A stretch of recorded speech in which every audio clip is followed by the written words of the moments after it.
Exactly how strong is Rimuru Tempest? This is a question that the entire anime community has been asking for a very long time because of the power system in Tensura is insane. Some of the most basic characters perform feats that are godlike in other anime universes. Not to mention that a lot of people don't know everything exactly that Rimuru is capable of, since many people don't really read the light novel.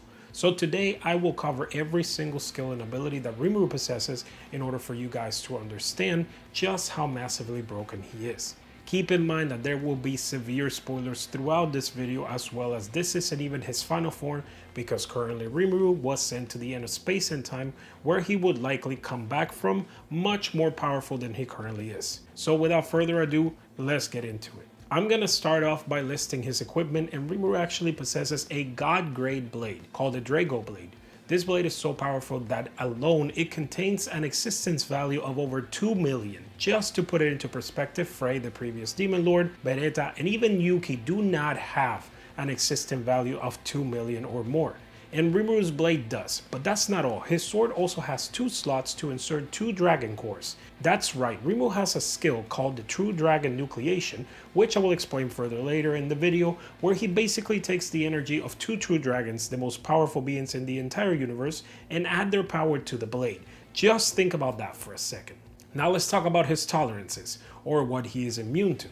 First off, it is abnormal condition nullification. He completely negates the effects of things such as corrosion, poison, petrification, anything like that. It does not affect Rimuru at all. He also has wholly demonic attack resistance. Because he is resistant, he is still affected, but it is drastically lower the damage he receives from both any magic cube based attack or any wholly powered attack. There are also natural effect nullifications, which are basically the ones involving natural causes like temperature, shifts in electricity, fire, anything elemental related. Pain, physical attack, and spiritual nullification as well. So it actually is very hard to be able to land any damage on Rimuru at all. I probably shouldn't have to mention this since it's Rimuru's main and most used ability, but Ciel. And yes, I know that Ciel has turned into a Manas after developing his own ego, but we can't deny the fact that it evolved from the ultimate skill Wisdom King Raphael.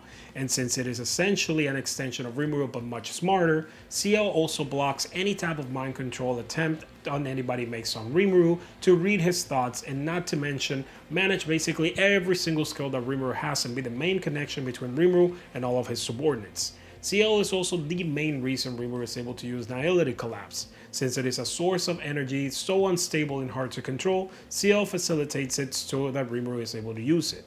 And now let's get to the meat and potatoes of the video, Rimuru's main skills, which there are a lot of, and would honestly be easier to explain the skills that Rimuru doesn't have. That will make this much faster. Because not only Rimuru has acquired most skills via his own experiences in battles, he also shared copied skills with subordinates that he has been exposed to, pretty much anything and everything.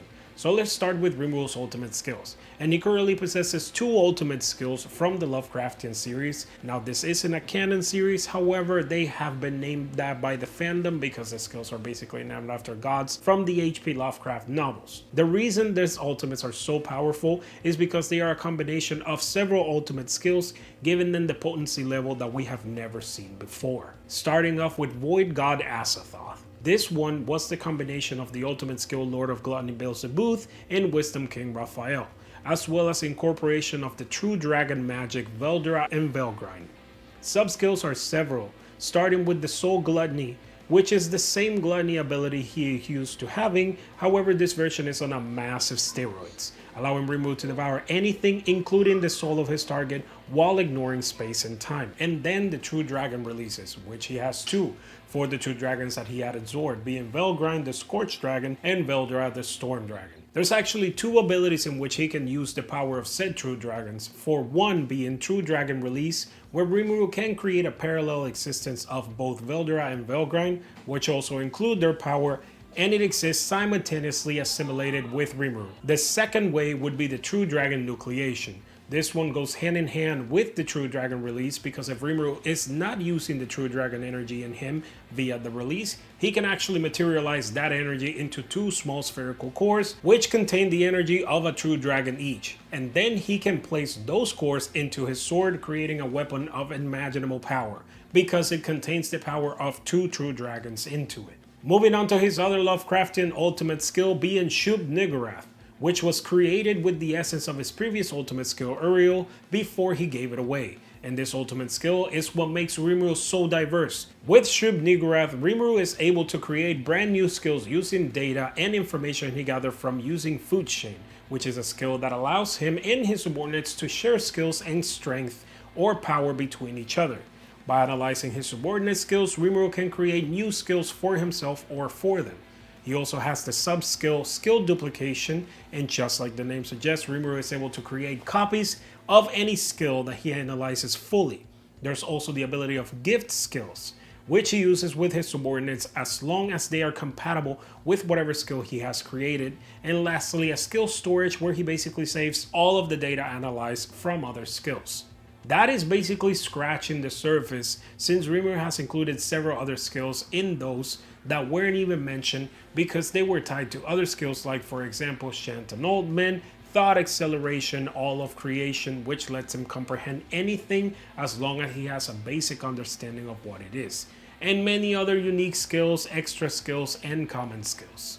Like I mentioned, overall it's easier to just list what skills Rimuru doesn't have than it would be to list everything he does. But I would love to hear your thoughts. Please let me know in the comment section, how do you think Rimuru can actually be damaged? And if you made it this far into the video, make sure to hit that subscribe button. I'll see you guys on the next one.